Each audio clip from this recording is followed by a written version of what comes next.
Hi, my name is Patrick and I'm in the marketing team at Dealfront. In this play, you'll learn how to create hyper-targeted audience segments using Dealfront segmentation capabilities. Demand generation and digital marketing teams will primarily benefit from this play. If you apply the knowledge of this play, you'll be able to lower acquisition costs, improve conversion rates, and ensure you're targeting the right companies and decision makers at the right time. Next, I'd recommend you read the play below and apply the knowledge to your own targeting workflows. I've teamed up with our sales leader Thijs to show you a deep dive of how it works inside Dealfront. Cheers! Hi everyone, Thijs from Dealfront here, and today I want to talk to you about your total addressable market, or TAM short. Why is it important and why do you need to have it fully figured out? If you want to run any go-to-market strategy, you need to know who your market is. Your TAM is every company you could potentially serve, any business that is a good fit for what you offer as a company. Let's use an example and go through Dealfront Target to bring this to life.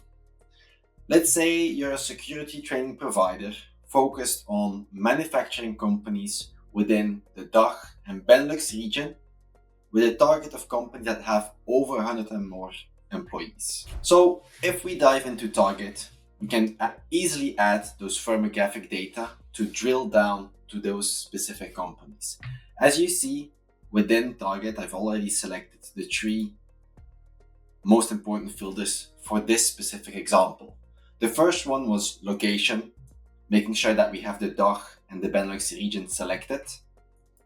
Secondly, I was talking about the fact that for this specific example and exercise, we need at minimum 100 plus employees, because that is seen as linked to having higher security needs. Perfect. And as a last one, I was talking about the manufacturing industry. I've chosen to use NACE codes for this example because within Europe, more specifically, NACE codes can go into very specific depth of industry potential. You can of course always still use the general industry filters that you may or may not know already through, for example, LinkedIn and others, but NACE codes are a bit more deeply, more specific, and are linked to the registered codes that they have done within the company. As you can see, I've already pre-selected different ones, but you can kind of easily find the ones you would need depending on your needs. If I would, for example, go and find manufacturer, you could see different kind of codes pop up, and some of them I've already pre-selected.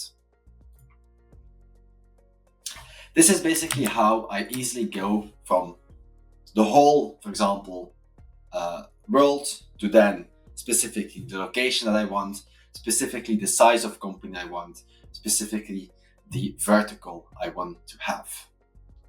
Once the filters are in place, you can see we have about 19,000 companies that we can play around with. In this specific example, that would be your TAM. Of course, you can't go after all those 19,000 companies all at once. That's why advanced segmentation comes in. Breaking down your TAM into smaller, more focused groups, that's what is important. In this video, we're going to actually take it a step further. We're going to show you how to use advanced segmentation to focus on the right prospects within that TAM. Knowing your market size is great, but let's be honest, you can't just go after everyone at once. We need advanced segmentation to help you basically dive into who is most likely to convert today or within a short time period. If we're thinking about total addressable market, we're mostly thinking about static kind of filters, specific firmographic data like we used before, location, size, industry. For advanced segmentation, we want to use not static filters, but dynamic filters, because we're going to always take a small portion of your total addressable market and use that to market. So let's dive into use website content filter. We still have the same filters as before from our previous TAM calculations, but we're going to add one specific dynamic filter to it. Dealfront scrapes millions of websites to make sure that you can actually see what's currently on their website. One thing we could do within these specific companies is check, for example, if they have a very specific ISO certificate displayed on their website. This specific ISO certificate would then be linked to the security training that we could provide within this example. So it serves directly to these specific companies being a perfect fit for us to add value towards.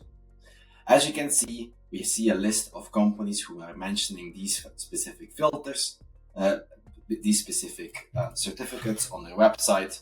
So that could be seen as a first really cool way of doing advanced segmentation. The second one would be jumping into what we call job ad filters. We're still using the same term definitions, of course, but now the dynamic filter would be what kind of job ads are or have they been posting. More specifically, job ads that have safety training within the copy of the specific job. As you can see, we can now see within those companies that there's only a couple people who are actually hiring currently and are literally telling safety is one of our priorities for us. As you can see, it could be sometimes even that they're hiring safety people, but it could be perfectly as well that they want to make sure that their engineers are staying current with safety training, etc. Again, a really cool example. These were two very specific ones. To show you another more broader one would then be going into kind of companies that are showing more so business expansions, mergers and acquisitions, investment activity. It's a sort of advanced segmentation as well, because we're looking at companies within your TAM who are actually showing great growth. And obviously, if we're talking about training, if there are going to be people coming within the company, there's a high chance that there would be additional training needs. So again, a really cool way of making sure that we have an additional specific advanced segmentation done. The last example would then be, if you would have that, is to use Leadfeeder, our website tracking tool, to use the same TAM definition, but instead of using, let's say, generic or like high-level signals, we're going to actually look at who from this 90,000 companies have actually been visiting your website. Because obviously, if any of these specific companies are visiting your website and you're not actively reaching out to them and kind of trying to do business with them, we should be doing that. So that would be then my last example of advanced segmentation. There's many more, and obviously it's very specific to what you as a company would be needing. So if you want my help, I'm happy to kind of go through this with you. Reach out to us and we'll happily do this together.